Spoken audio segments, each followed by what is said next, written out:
Well, tonight, police are investigating the shooting death of a Kennesaw State University football player. The backup quarterback was shot to death in his hometown in Escambia County, Florida, overnight. Police say 18-year-old Ladarius Clardy was found in his car after it crashed down an embankment. He was a standout player in high school in Pensacola and joined the KSU football team in 2020. If I had $1 for every time I saw a story like this, because I just get tired of this. Athlete, some college athlete or some little-known NBA player or little-known NFL player gets killed or shot.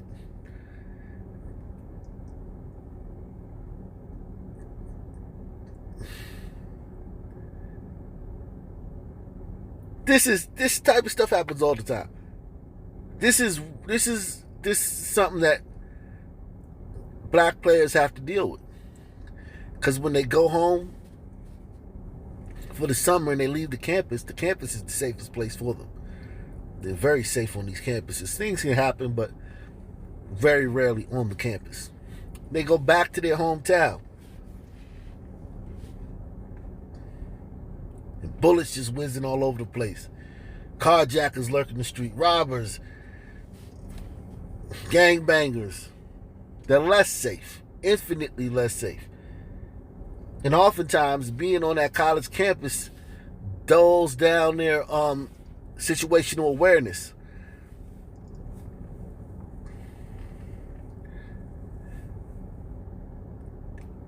Now you're back in the hood, you're back in the hoodie hood, and you forgot you got to operate under a different set of rules.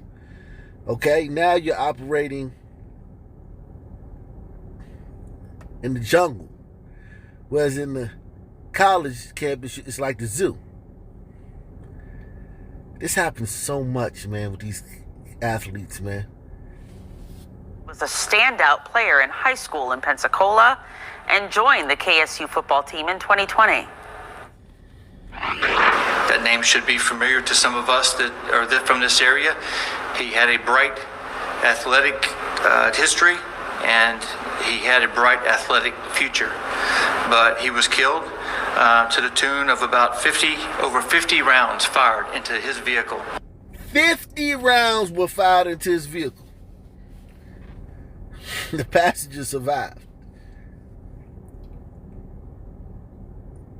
Wow. 50 rounds. Imagine the horror this young man died in. Because they keep shooting. Like, some of us, if we get shot at one time, a bullet whizzed by us. They pumped 50. They was there for a minute.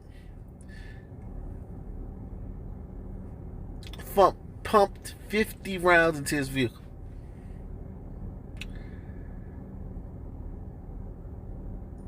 Now it's up to this racist, right?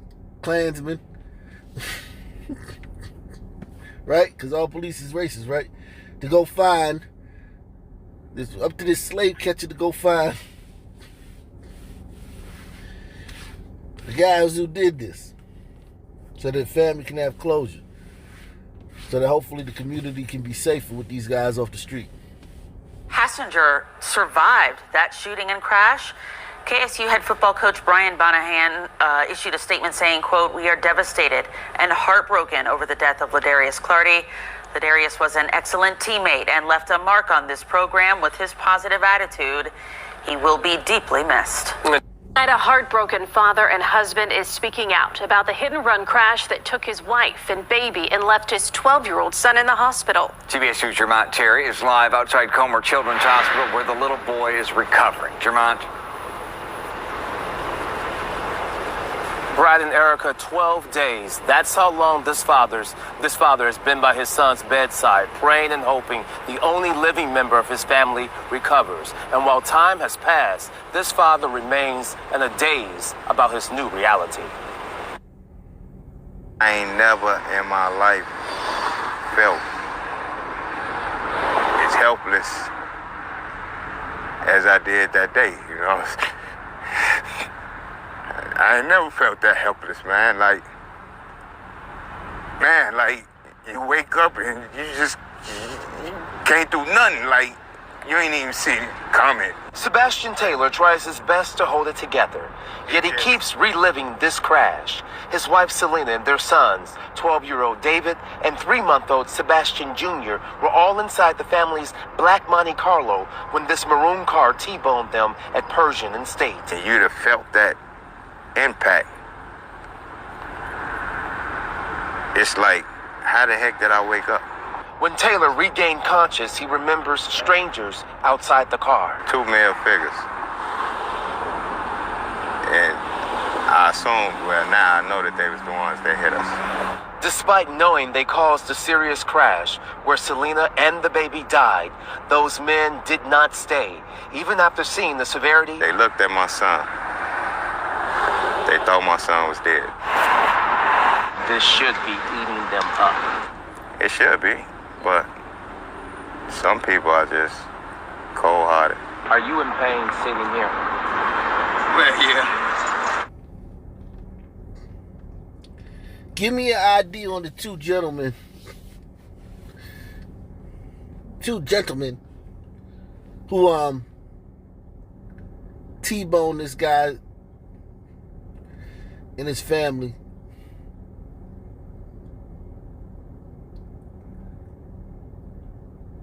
Killing his baby and his wife. And putting his other son in a coma. And just ran off into the night.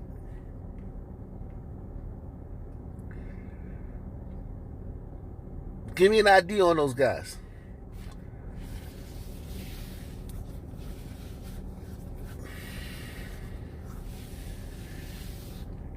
This riffraff, they ruined lives, man. Just looking at this brother and seeing what he's going through.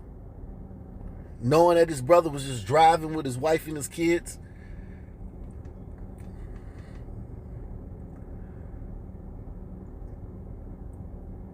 And no, they didn't catch a stray bullet.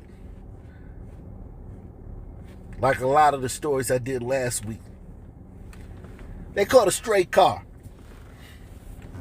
Because when these guys steal these cars, even when they're not running from the police, they drive them recklessly.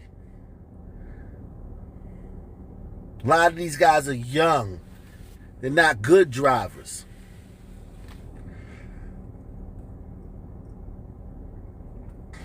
I've been in my fair share of UUVs. That's what we used to call them. UUVs. UUs. And I remember seeing kids so small that they had to sit on a phone book to drive. Driving cars. Stolen cars. Or they had to sit on their leg. They had to put their foot under their butt so that they could see over the steering wheel. Okay? All right? So I understand this somewhat. Not as much as others, because there was some guys that I didn't know how to steal the car. I just knew how to ride along. But there's some dudes that I know some dudes that know how to steal them joints.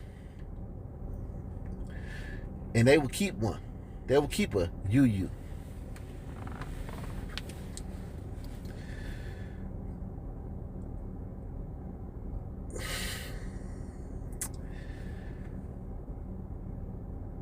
Very dangerous. They would often crash in the lamppost or light power poles, walls, other cars.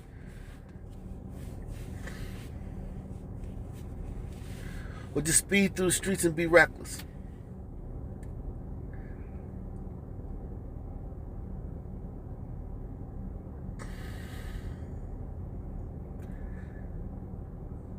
I know a guy. Man, I got some stories. Anyway, look.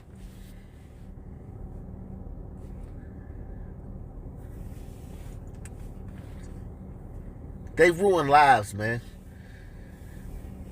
In more ways than bullets. Not just their bullets ruin your life.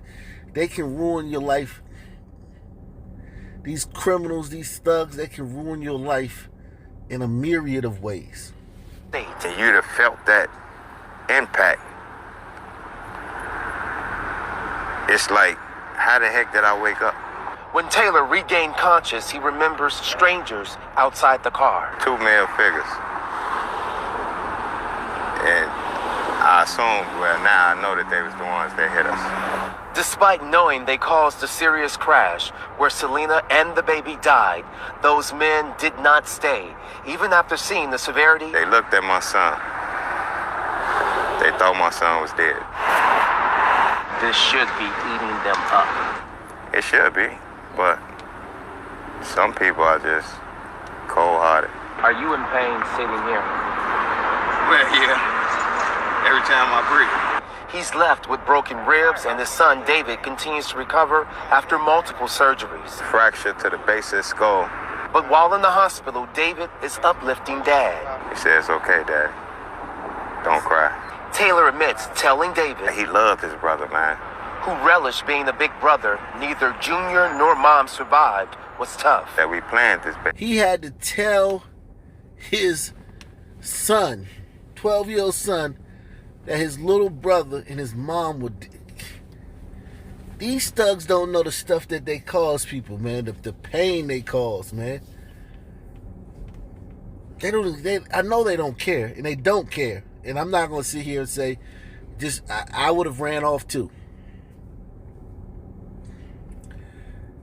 If I was in a stolen car and I was a young kid, and I was in a stolen car and we ran into T-bone somebody, and you could just tell, even if you couldn't tell that they was dead, you gonna run off. That's what little hoodlums gonna do when they crash into somebody. They gonna get out, they gonna hop out and run. All right, let's not. But I'm talking about in general. They don't care.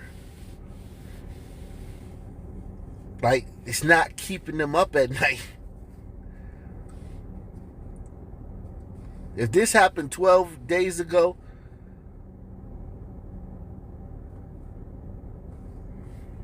these little hoodlums done probably did so much stuff in the last 12 days that they probably don't even remember that.